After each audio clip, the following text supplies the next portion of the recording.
today's speech, I thought, okay, vocal variety, thought inspiration, all that jazz. I was like, okay, people just need a break. So I thought I'll stand in front of you today and just entertain you a little bit with one of my personal favorite stories, because personally I think it's one of the funniest. Have you ever felt that as you wake up in the morning, you can't really lift your body up and get out of bed sometimes, but you still have to do it? You just have to drag yourself up and get moving. So back in grade 9, I had that for an entire month in a row. Literally, I couldn't get out of bed because I couldn't lift my own weight because of that horrible cast. But let's not get ahead of ourselves. Let's go back to that terrible day that everything happened. It was a Friday, and we had a 2-hour gym class in the morning. I was rushing because at the point, they were loading us up on a school bus and taking us to a nearby park to have the gym class. So it was me missing the bus and staying at school and being marked as absent, or making a run for it. And so I made a run for it. And then as I was running down the stairs, crack!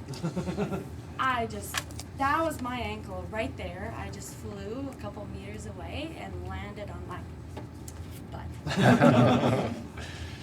As my eyes watered with pain, 2 gentlemen came by. One was my math teacher and the other one was a school bus driver. They came to see what was going on, how I was feeling, and one was like, "Oh, are you feeling okay?" I was all worried. The other person was, "Nah, she's gonna be fine. We just need to carry her to the nurse." They picked me up, and soon enough, I was at the nurse, and she was an interesting lady, that one. She looked at it a little bit. She said, "Does it hurt here?" Ouch! Yes. Okay, I'm gonna call to get you to the hospital. In the meantime, you can put some freezing spray on it. She tried that. Oh, I guess it's done. And we're out of ice. The food court ladies usually steal them when they're out. Me thinking, as I was still there thinking that I'm probably never visiting the food court again if I'm stealing ice cubes from the nurse. Somehow it just felt a little creepy. My ride to the hospital came. My lit professor was kind enough to accompany me. We got into the emergencies. They said, "Oh, just go to section C." FYI, hospitals in Greece are all public. So, public sector, you know how that works. We somehow found ourselves to sector C because we obviously didn't know where sector C is. We got in, it was chaos. An old man screaming and howling, another person holding a broken arm, and at the back, this long table of nurses. "Doctor, what can I do with this one? I have to copy it, right?" There was this doctor. He had these weird glasses, and he looked a little funny. He looked a little nuts. He looked at her and he's like, "What do you want with this shit?" Oh, I'm not gonna say it. You can do it with your own hands. You can do it manually. I was a little scared there, and my lit professor turned around. She's like, "Whoever falls into his hands, he's probably gonna chop him in half." Somehow it didn't make me feel better, but I did concur. As I was hoping that he wasn't going to notice us there, he turned around suddenly. "What do you guys want here?" She has a broken leg. We don't know. That was my lit professor. He's like, "And what are you doing here? Just go to sector B." She walked. I limped. We got across the hall to sector B, knocked, put our ears on the door. "Miss, I think we can just, open and get ourselves comfortable because it seems that we're gonna have a little bit of a wait. We got in. The doctor, after 1.5 hours, my professor was a little upset there. She walks to Sector C and she's like, "We want a doctor in section B right now." I thought, with that other doctor over there, that was a bit, well, courageous, let's say. Nevertheless, it worked. The guy comes along. He's like, "Oh, no, well, it's probably a sprain, but you need x-rays anyway. I'm going to be around. You know, go get the x-rays done. I know you're here. I'll come back." He left. I took the x-rays. I came back. And another hour later, "Oh, here you are. Oh, you're back. Let me see the x-rays." I'm thinking, that was an hour later. Well, I'm probably where you left me. Anyhow, he looked at the x-rays and he's like, "Yeah, it's a sprain. Good, it's not broken. You need a cast. You have to go next door." I did, and that was the end of that day. That was before, then 2 weeks later, I had to go back there to take it off. My parents took me. My dad was left to park the car, and my mom sort of rushed in. I was trying to limp after her. "Mom, wait!" She turns around, she stops, she pauses, she looks at me, and she's like, "Oh, right, I forgot about you." I'm like, "So you just thought of just scrolling by the emergencies while you're at it before going to work." Anyhow, we did stand in line for a job that could have been done by one person, instead it was 3.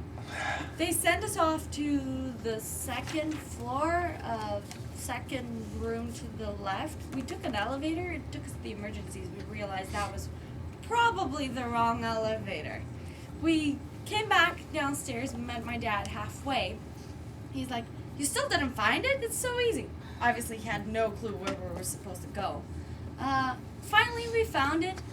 And after nurses forgetting to give our patient cards to the doctors, therefore delaying another hour, doctors not knowing why my blade was still 5 times the size and still black after 2 weeks of cast, and still putting another cast back on, which led to another 2 weeks of cast, and then another 1.5 week of physio. I was finally back to being okay. Concluding, that was a funny story, and I hope you guys enjoyed it and laughed, but I would like to raise your attention to this one thing, that what now seems to be really funny and a funny memory and a funny story, and I think back to it and laugh, back then when I was in the problem, it was anything but funny.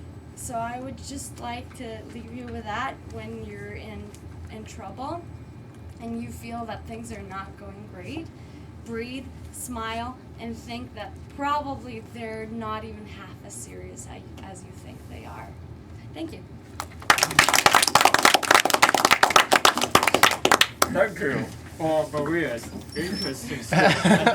Although I've been always okay, I still able to lift up my burden from my life. Dear fellow Toastmasters, you guys have 30 seconds to finish the evaluation for Maria. Please take your time.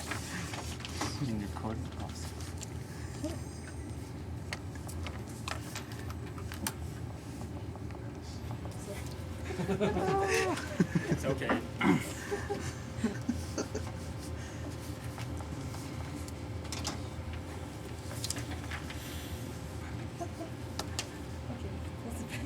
No, it's fine. It's fine. It's fine. I trust you.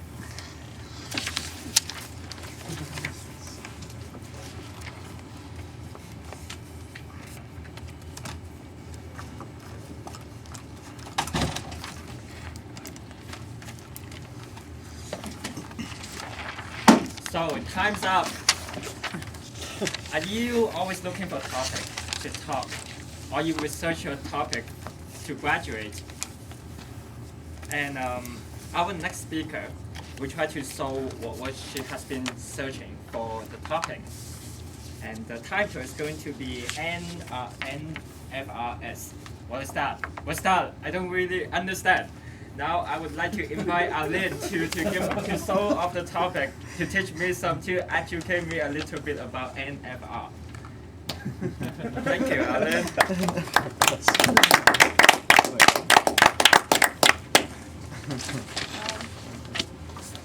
Thank you, Toastmasters. After you've been entertained by Maria's speech and you're probably in a level of state of euphoria, I'm going to take you back to a more serious topic, and that's NFRs. So let's just take a poll here. Does anyone know what this acronym stands for?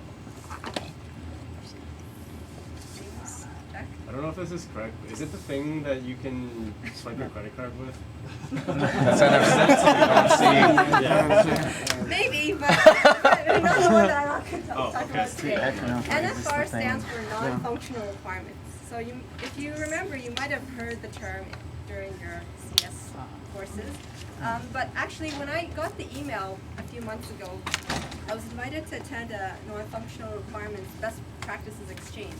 And so I did go to this conference back in February, and I met with a lot of different IBMers around the globe, with many different roles. And as we all had the same reaction, we didn't know what this topic was or how it related to our everyday job. But by the end of the week, we really learned that NFRs really do matter, and they can be so much more effective in how we do our everyday work. So I'd like to share with you today how they can also impact you. So first I'd like to start with defining what NFR is, so we're all on the same page. Then I'm going to go through a more specific case study on how to demonstrate that if NFRs aren't considered, it can actually lead to very disastrous results. And finally, a takeaway message. How does it apply to you and me?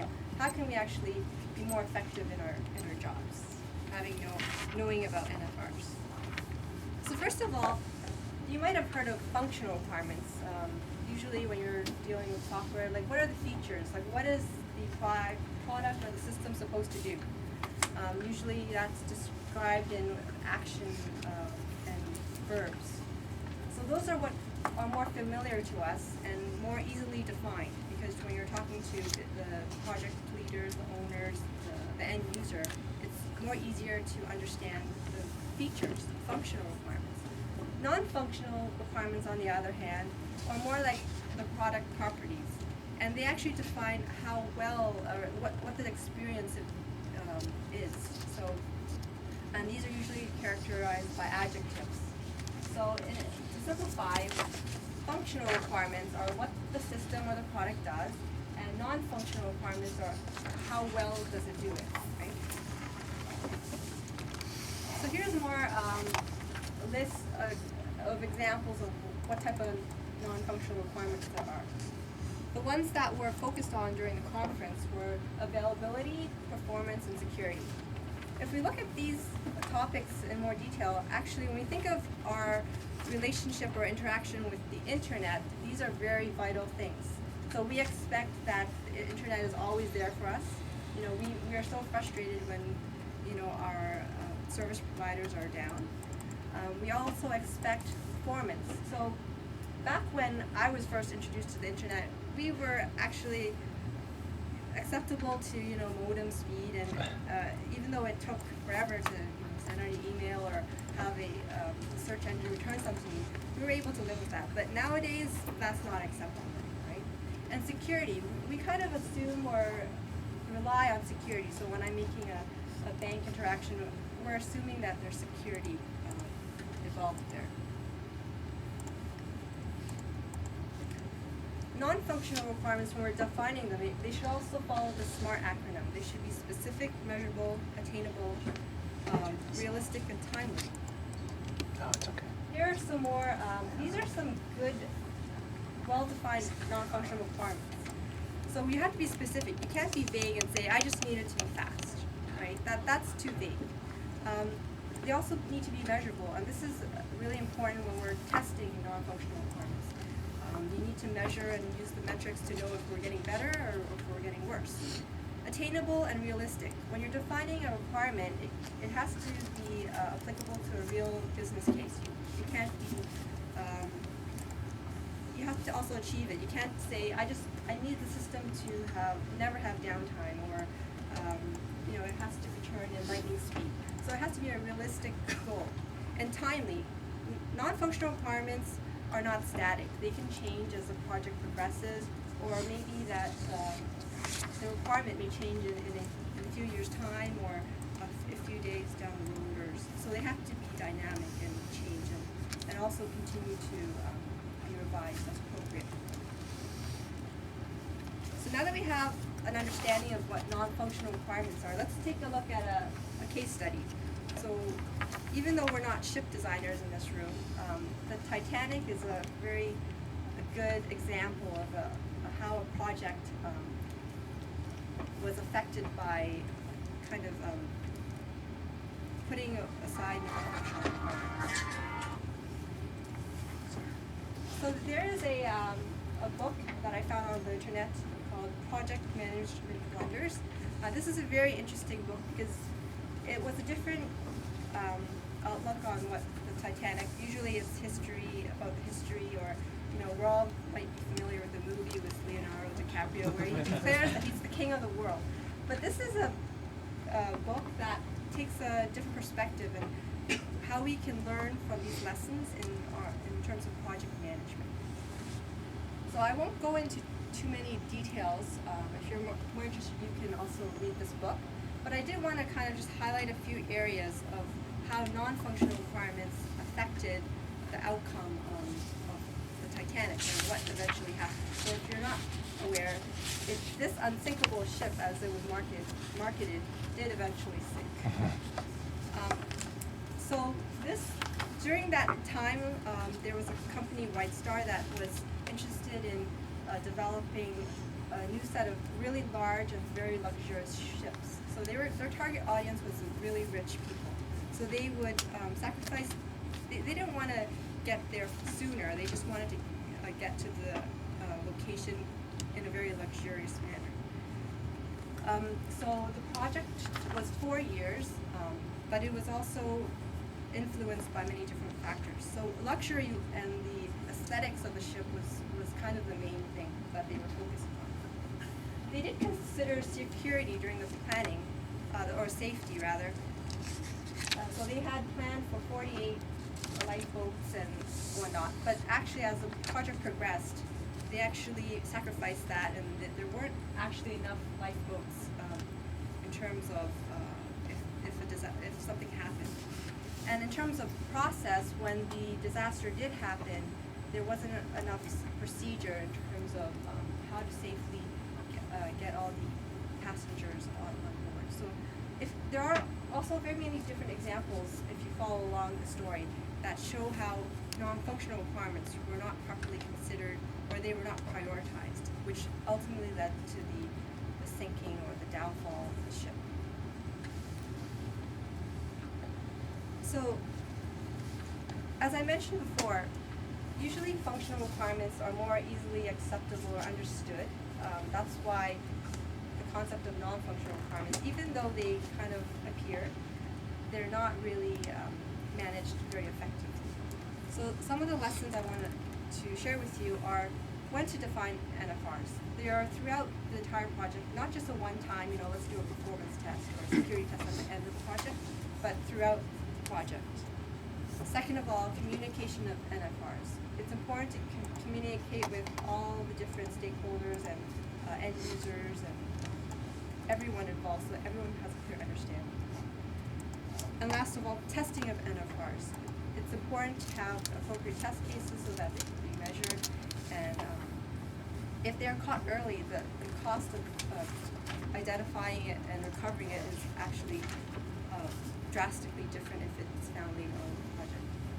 So to close, I want everyone to there's a lot of theory behind it, but in terms of just changing your perspective of how you see things, to see it in a bigger picture, to consider the non-functional requirements and not just focus on the functional aspects. So I hope that you can take these lessons and make an impact on your work. Thank you. Thank you, Alien, for giving a lesson for NFR. Now we all know NFR stands for non-functional requirement. So if Titanic is encrypted with NFR, it will be unsinkable. But if it's unsinkable, we would not have a romantic love story. You guys now have 30 seconds to fill out the evaluation form for Elaine. Our guest, we have one guest, his name is William. We will have evaluation sheets to evaluate for each speakers. Yeah, go ahead and fill out how you think Elaine did.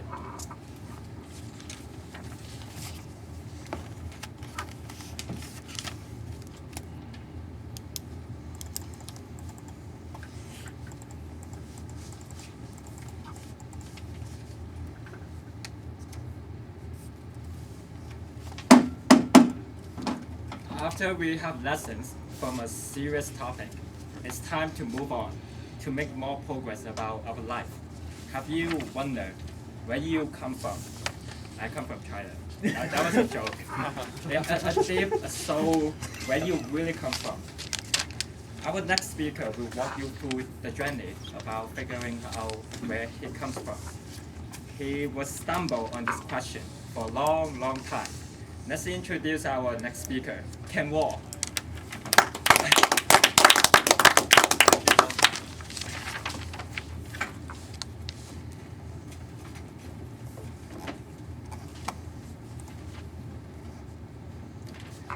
Imagine that you're at a bookstore.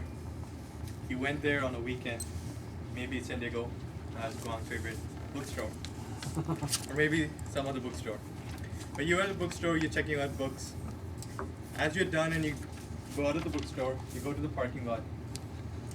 You're all ready to get into the car. An elderly man in his 60s or 70s, he approaches you. And he asks in a very calm manner, "Where are you from?" What would be your answer? Fellow Toastmasters and honored guests, this question is not given much importance in today's world. Mostly because the globalization has led to the mix and mingle of cultures, resulting into this world becoming a global village. However, if you think about this question, you would get many interesting answers based on the person asking the question and the person answering it. For example, if an elderly person asks you this question, you might give him an answer that's easier for him to understand. For example, you might tell him the country name rather than the city name. Or if someone of your age, he asks you this question, you might give a very specific answer. You might say, "I'm from Toronto," or "I'm from Sudbury, Ontario," whatever it is. Let's put it to test. Imagine that I'm a person in my 70s. I'm an old man, obviously. And I come up to Raymond and ask you this question. I don't know who you are, and it's a random stranger coming up to you. And you're doing some shopping, whatever. And I come up to you and ask, "Where are you from?" What would be your answer, Raymond? There you go. Now you are from China, but at the same time you live in Markham. So why didn't you say Markham? Why did you say China? It's obvious.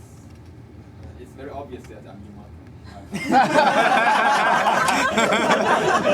Okay. For example, say you're not Markham, say you're in downtown Toronto.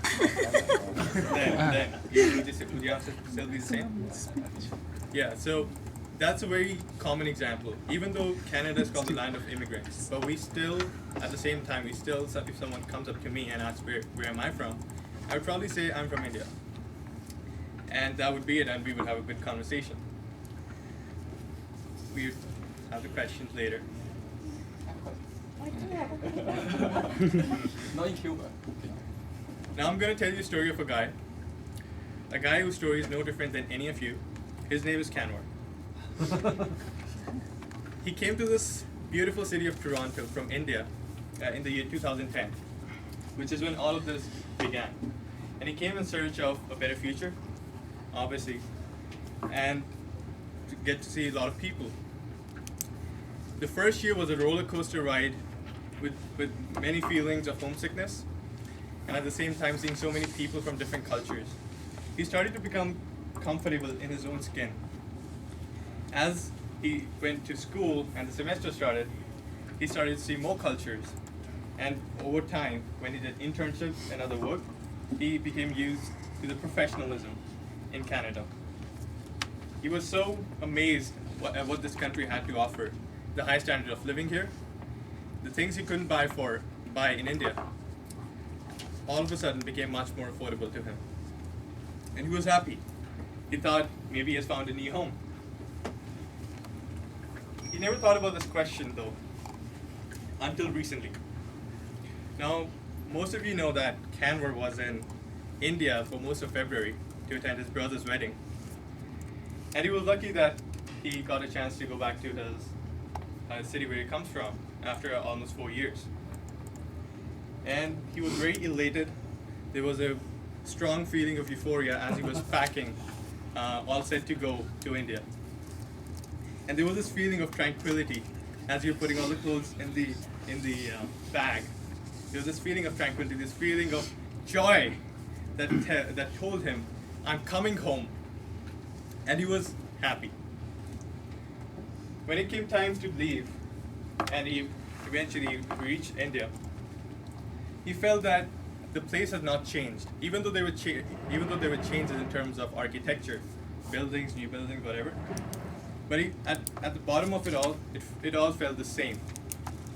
This was not just India; it was his India, and he was happy. As the days progressed, he started using his two-wheeler that he used to use back in the day. He was still in his home, and he started going around the city, getting to see all the cafeterias around his home city, meeting up with high school friends along the way, reminiscing high school memories, and he was very happy. Again, the whole idea of happiness and the whole state of being in a euphoria was with him all throughout his time in India. And then he started thinking about this question: Is India really his home, or is Canada his new home? And he was at the same time he was so confused that what is home? How do you define home? Would you call home if you move to a different city and you get a new home over there? Would you call that city your home? Or would you call home to the city where you've grown up, where you spent all your lifetime, where you have friends, where you feel you're at home? I'm sure all of you have a different answer to that question. For Kanwar, I think he found his answer. He did find his answer in his home back in India, in this beautiful city of Chandigarh, where he grew up. He found the answer to this question.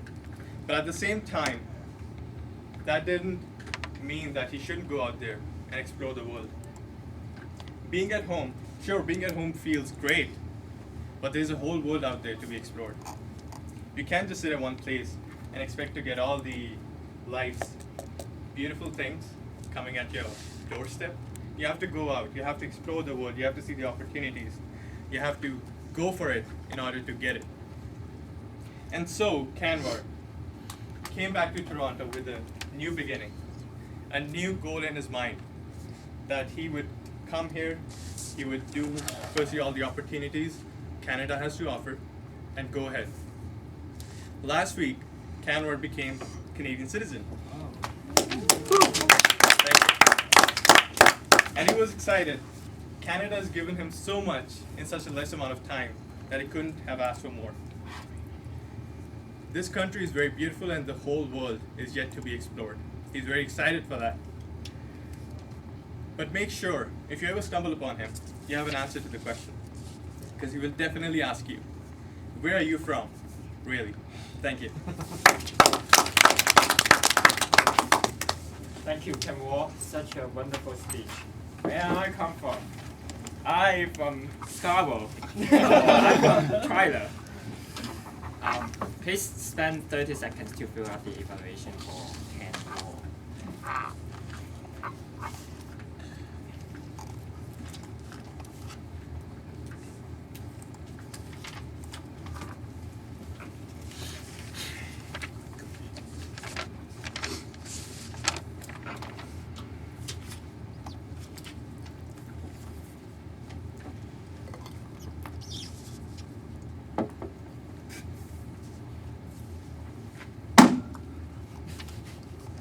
after getting to know where I come from, I know you must want to know someone else's story.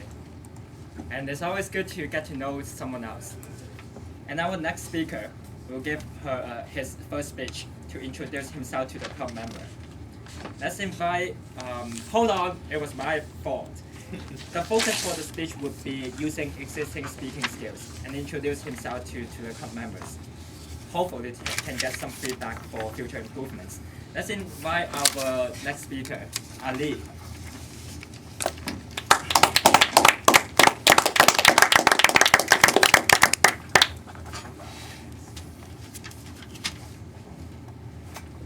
Thank you, Guan.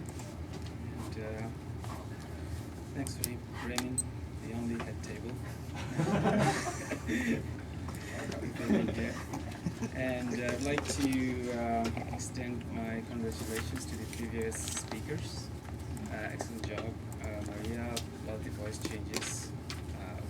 Yeah, I will probably use that in one of my speech. And Elaine, thank you. I learned something new about NFR. And Kanor, we can relate to each other a lot. So you gave me some ideas about my speech now, which is not really prepared because I was up until 3 a.m. last night. But my name is Ali Mihidi, and I don't know exactly what day, but in around 2005, I was in a cab, and I was talking to the cab driver. He's from Halifax, Nova Scotia, and he said that, he asked me where I was from. I said, I'm from Bangladesh, and then he said that he has never been there. Actually, he has never been outside of Halifax. And I thought to myself, I think that was the first time I thought to myself, wow, I've been pretty lucky. Like, I grew up in a small village of Bangladesh, and I got to go to the city a lot. And then I got to get out of the country and experience different country, different culture. So I have been very lucky. But on the topic of introducing yourself, I thought about it a lot, who really I am. I could be really emotional about it and talk about love, and because the topic is love, I could talk about love for my parents and love for my father and whatnot, and how that shaped my life. Or I could be all philosophical and say, who are we? Are we just human? Are we just a lump of chemical reaction or are we just a energy in time and space? Like, how do you introduce yourself? But I think last couple of weeks, most of you covered a topic of the general introduction. So I would like to talk about the village that shaped me, because I lived there for 22 years. Very small village in Bangladesh. Well, not in terms of population, because we're like 165 million in a country about 1/13 of Ontario. So everybody carries someone on their back, and we all have traffic lights.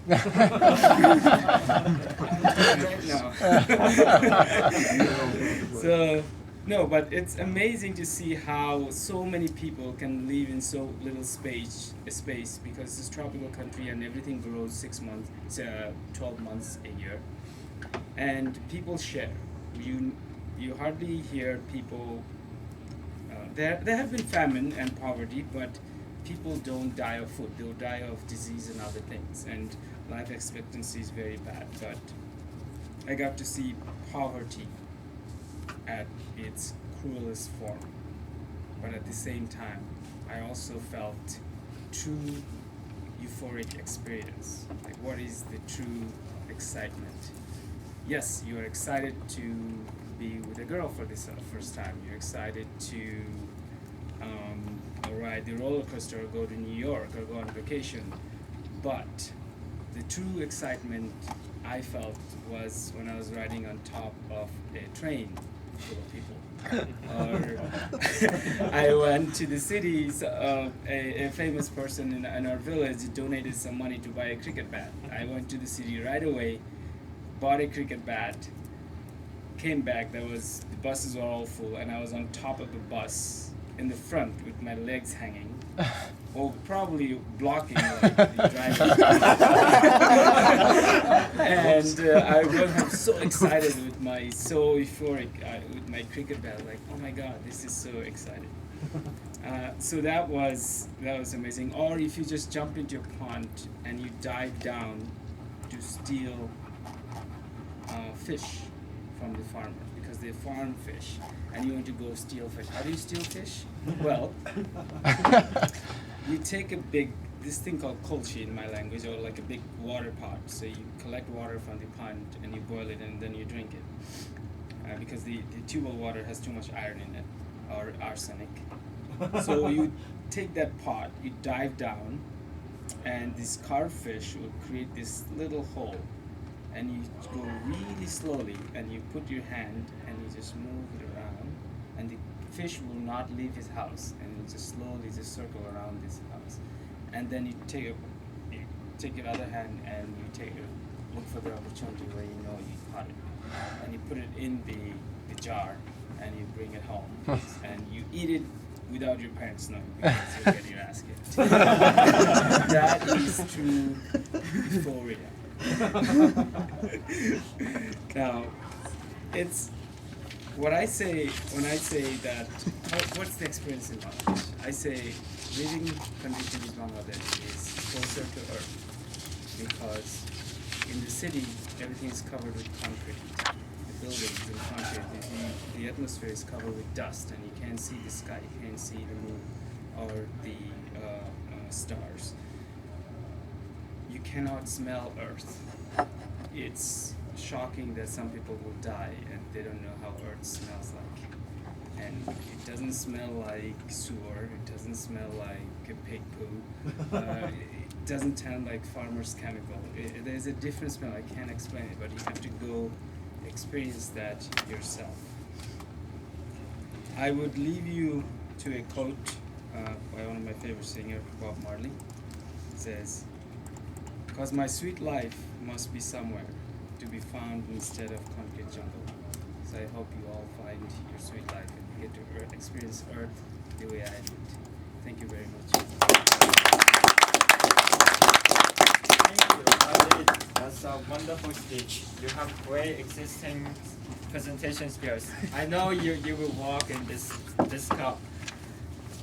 Please spend 30 seconds to fill out the evaluation form for Ali.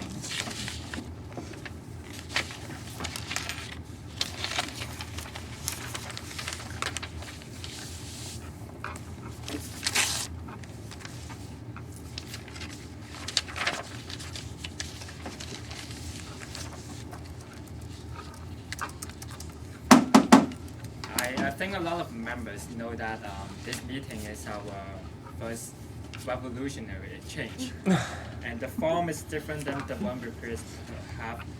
So I guess everyone wants to know how well we did for this meeting. I would like to invite our general evaluator, Raymond, to give us evaluation. Thank you, everyone. So we don't have a lot of time, and we have 4 evaluations coming. So I will ask each evaluator not to exceed your time. So 2 minutes. If when 2 minutes hits, I will actually start to do this. So please make eye contact with me. Okay, we will invite the first evaluator, Sean, to evaluate Maria's speech. All right. Thank you, Mr. General Evaluator, and thank you, Maria, for this great speech demonstrating how we can and should use vocal variety in our speeches. I loved how every time you introduced a new character and you picked a great topic, a story, to do vocal variety that gave you many characters, you actually changed your posture, you changed your voice, and you even changed where you were standing at times, and you made us see the story in addition to hearing it. So very, very well done, Maria. It was excellent.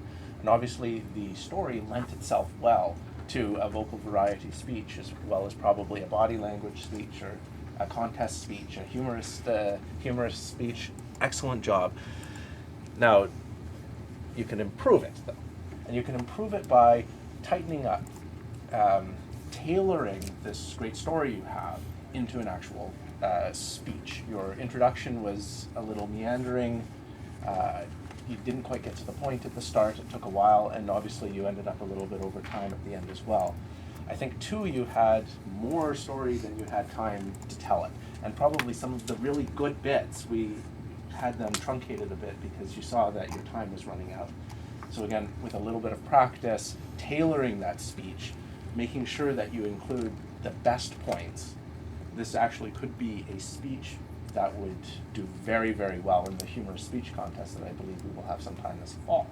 So I'd encourage you to maybe revisit this idea and give it in the humorous speech contest. I really liked how you had something to share with us, a takeaway for us, and then at the end that connected us back to the title of the speech, which, because your introduction was a bit meandering, it didn't quite make an immediate connection to the speech, but you finally tied it together at the end, and you gave us a nice thing to take away, that we should just breathe, we should smile, and we should realize it's probably not as bad as it seems. So congratulations, Maria. I hope as you move forward in your projects, you will continue to use your vocal variety. Well done. And please timer. You need to time it. Okay. Okay, let's invite the second evaluator, Jeremy. Yeah. NFRs? What's that? Thank you very much, Elaine, for bringing up this question, because let's face it, we're all designers, we're all engineers here, and if we don't know our NFRs, we're going to sink the Titanic, whatever project we're working on. And you brought that point very eloquently. All through the purposes of this project, you used many ways to back up your points, be it stats, the conference you attended, the books you read. In terms of strong points, you had all of them along the gamut, because you've obviously done your homework with respect to the CL manual. You built rapport with the rest of the audience by demonstrating that you were in the same boat, you had the same questions. You created impact by asking them the question, what is that? And then you brought in Leonardo DiCaprio that woke up all the ladies in the room. You had rhetoric, such as lightning speed, your transitions were smooth, you had visual aids, and you demonstrated, of course, skills in researching your topic and the audio-visual aids. In terms of growth points, they're mostly to do with your delivery. Eye contact was a big one. You were kind of depending on your notes a little too much. Also, your body language and your vocal variety could reinforce your points. When you ask a question, what's that? Raise your voice. Shrug your shoulders. When you talk about the big picture, extend your arms. When you count the points of SMART, S-M-A-R-T, all of these things can create a better impact. Now, moving towards the goal of your speech, I think it is a lesson to all of us. We all have a technical expertise. We should all have a keynote speech or a speech related to work that we can use in a Toastmaster context. So kudos to you, Elaine, for just doing just that and setting an example for the rest of us. Next, we will invite Anthony for the third speech. All right. Where are you all from? Really? That speech, Kanwar, hits us all in our hearts because we've all been through it. Everything from those who aren't originally from Canada and even those who were born here domestically. I've been through that as well as I grew up in high school, and I always wondered, wait a minute, my parents say they're from there, but I'm from here, so how does that work? In my personal opinion, I just usually question whoever asks me that. It's like, do you mean my culture, or do you mean where I was born? Do you mean where I lived, or where do I live? That's usually what I do in my opinion, but you took that to a whole new level. You took it to a level where you could actually think it more. Wait a minute, what does he really mean by this? I mean, we can't read our minds. We can't read people's minds, but we can really, your speech really dove us into that territory where we can just think, which is great. Now, things that I like to usually just dive into the heart of things, and so I'll do that with your speech. The thing is, we had amazing structure. It was perfectly structured, and we could at least follow after the intro. which I'll get to in a moment. As you continued on with the structure, you talked about, you related to yourself, so you personified your experiences, which enhanced your speech even farther. Your vocal variety, it hit the spot. Of course, it also needs some improvement. So, your three best, the theory behind your speech, the structure behind it, as well as the stories to back it up. Perfect. But we have some improvements. Expression needs to be there. When you were talking about going back home, you're India. I'm so happy to be back home at once. We needed that emotion. You had that opportunity. Organization. We had a little bit of an inception starting out, but it ended up working out. And speed pits. I'm going down the highway, suddenly, whoa, wrong way. That's what we experienced as well.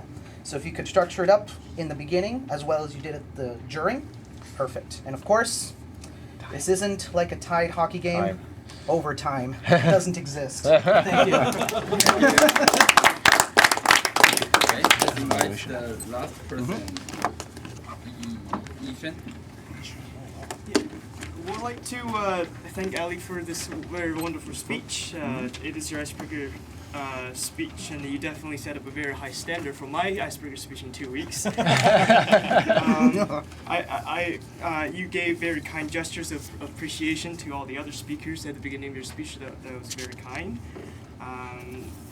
And to the content of your speech, I really enjoyed the idea that you put in there about the contrast between profound and mundane. All your stories are about a profound idea of the euphoria that you're feeling in your childhood, but you're using a simple idea, all the mundane stories, the simple joy of riding on top of the bus, of diving into the river and steal fish. This contrast is, I believe, a very significant aspect of your speech. And I'm sure you're feeling euphoria right now, finishing your first speech. I'm shaking. A few things that I believe you can work on is to speak up a little bit more, to project your voice around the whole room, to maybe use a bit more body language.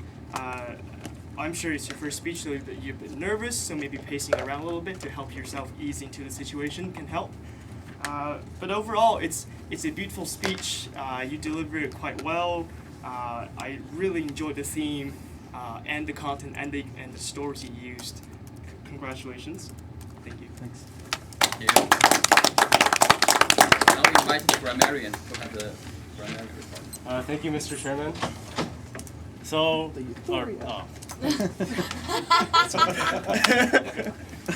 I can tell a lot of you are feeling euphoric today. The word of the day usage count was 8.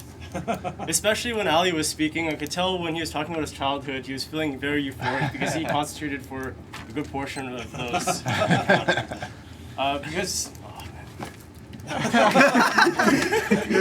Because of the sheer number of speeches today, the count was very euphoric.